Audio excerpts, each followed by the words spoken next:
Hey everybody, in this video I'm going to show you how to update your information on Credit Karma. So the process is very easy to do, just follow the step I'm showing and you will be able to update your informations on Credit Karma. So the first thing you need to do is go to the Credit Karma website, or you can also open up Credit Karma app and then log in your account. Once you do that, simply click on profile icon. It is usually in the top right corner of the website or at the bottom of screen in app. Select settings or the profile option from the menu, and in the personal information or the contact information section, find the information you need to update, such as your address, phone number or the email. After this,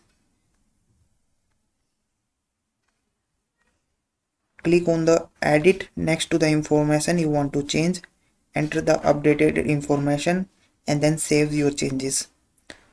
For certain updates like changing your email or the phone number, Credit Karma may send a verification code to confirm your new detail.